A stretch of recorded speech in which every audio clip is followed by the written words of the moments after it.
بله دی پروژه هجمارا من پروژه که بردام دیگه تماشاوانی جاب صدان هزار فرمانبر موچخورین هرمی خط داتو مارکرینه لما در بازبوی لگور پروژه هجمارا من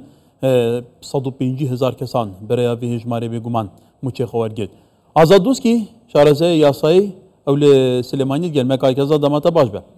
به دیگلو چاوا چید بیت حکومت هرمی مؤسسه که فرمیه سازیه که فرمیه او اداره ویولاتی دیگه در چارچوب کابینه هدایه که خوشی راضی بوده که پروژه هجمارم که ویتد مرگت هدایدی هر پروژه که پسند کردن گلو چاوا چید بیت لی دفر سلیمانی جاگی حزب سیاسی سرو که وی حزب سیاسی بو عناده که سیاسی بو کو اف پروژه بگمان دبا خدمت فرمانبری که دبی دی کس نکاره موچه فرمانبران ببره او خانانشین پاریوانش بچیتت او تعزیه کم کیف خدمان آیتی امادا نبن گلو او چیتت کی جان قالب یاسایی و دستوری و عرف و عادات حکمرانی عالیه که سیاسی بربز بیت لهم بر جبه جه کرنا حکم یاسایی لسر عرده کو آیب خوشی پیشتر دنگ بودایه. بله دست بک سلاو و ریز بو بارزته که کار سلاو و ریش بو همو تماشاوانان بریانها چند راپورت کان بارزه و بحث پیک هالبجاردنا سروکه که نویا بو پارلمان عراق کر من وید بسیار بارزه تا گریب دم کو جدره چه بونا وان کشیان براستی جبلی ناف مالا سیاسی کرد اف محکمه بناف دستوریه کل بخدا هر برای خود دی راپورت بارزه و دا سحکه حکومت دولتک بناف فدرالی او سالک زدتره بسروک پارلمانه باشا هر او دعوه کولدجی محمد حلبوسی هاتا تومار کرن طابعه که دستوری نبو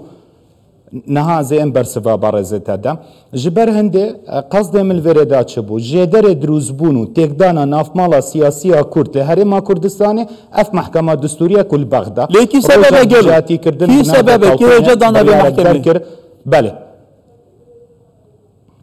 بله دست خوش كاكن هكار از نهايم بريار دادگاه فدرالی جیل جمنا كو ابي برزتا حتى چند گنجايا كو بريار توطين قال هجمار من چه پرزگريكا که قانوني و ياساينينا اگر بگره بري خبدايا ابي بريار دادگاه بالا فدراليا كو جمارة 224 2022 هاتيا تومار كرن السالة 2023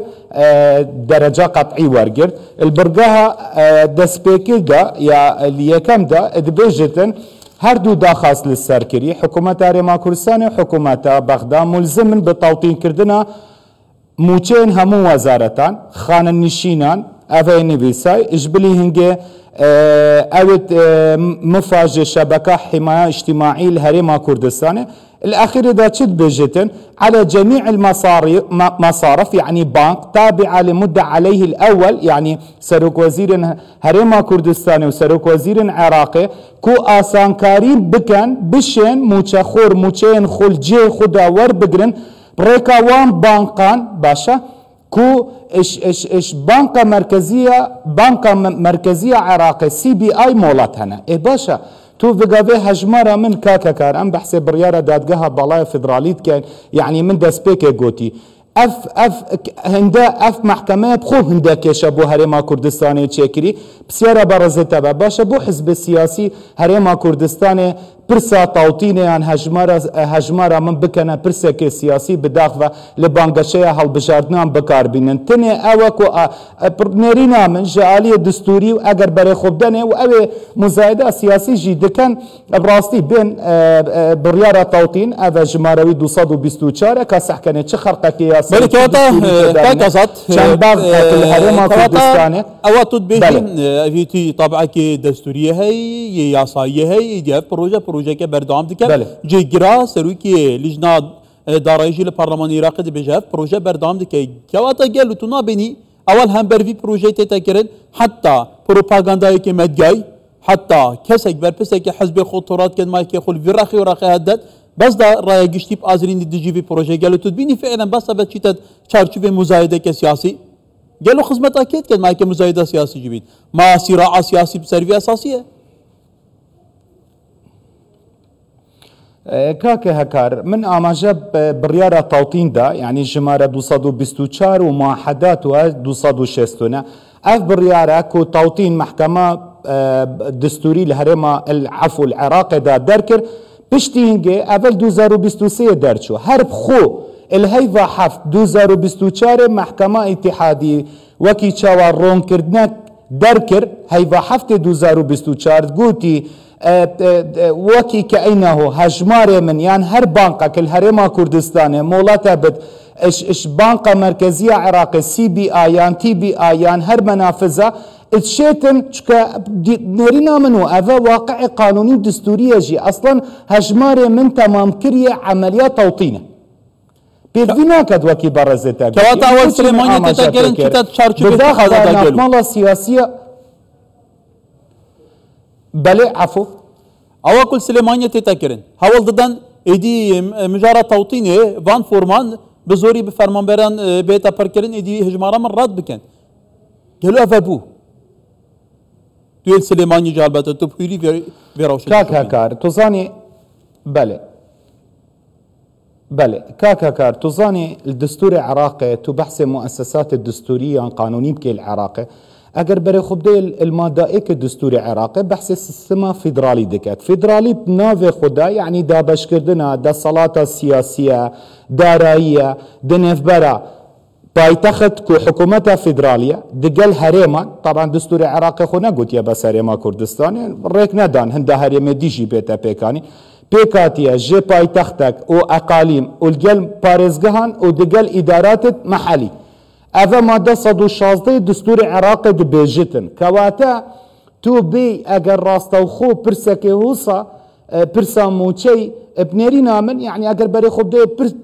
بري بريارة دادقها فيدرالي لدوانا كبري سروك وزيران عراقي محمد شيع سوداني هبو قوتي اگر ام بين موچا راستوخو ين موچا خورن هريما كردستانش بغدا بدين افهم چه معنايك بو كيان دستوري هريما كردستان نما افا ناز بيجم چكل ديف دستوري عراقي كواتا كاك ازاد اكر بكورتي اواتود بيجي اف بروجي هجمارا من بروجي كي ياسايا ودي بردام بي تو جرانتي هيا كواتا اول سليماني آلية كي سياسي وي دهول دقوتا كواتا قالوا قوانا بطالة لدده والله كاكا من اماجا بيكر راستا او برز تابت بيجي الديف دستوري عراقي المادة 121 فقرة جيمدا اصلا دستوري عراقي بحثا بيدانا بشكا بوجه هرما كردستان دكات خو سرقال كرن يان خو مجيل كرن كو اف برسا بو بابت سياسي بيت ابكارينان بنيرينا من وكي دستور ناسك اگر بچن شر دستوري الحكومات الفيدرالية مؤسسات الدستوري بغدا شر بدس بخستنا يان وغراندنا بشكا بوجه هرما كردستان بكن باشترت اجوان امراض السياسي اوا 11 سال زيادتر دبت بشكا بوجه هرما كردستان هاتيا بل برسالة تيجي هات بيرام هر نهاية بكورتي اميجي بحث كاك ازاد يكتي لبغداد لدادگاه فيدرالي تيغوتن كو شكايت سكالا جاري كدن تماركيه تيغوتن بزوري هجمارا ما بخلكي تتا بركن كو اصل داوانينا چندين بانقنا او بانقن دنجي كو ادبنا تماركرن ازادن بين دي بروجي دا باش داربن قالوا افا بود في توقيت دا كاكا توزايم كيشاتشيا يعني بداغ دستور عراقي قالك واضحة تو ديف مادا نوتو دو نوتو سي نوتو چار دستور عراقي برسترين دا صلاة دادوري العراقي دادقها بلندا فيدراليا مادا نوتو چار بجيتن همي قرارك وجفي محكمة دربچت باتا غير قابلة للطعنة وملزمة بو همي سلطاتا تو دي چي طعن المحكمة كي بنزمترش في محكمة دقري ازيلم بولاين كواتا سرنجتا واضحة قال بروباغاندك بو بانگشيت بيش بله بيش هالبجاردنا ازات دوسكي شارزة ياساي ودستوري لسليماني قال اسباس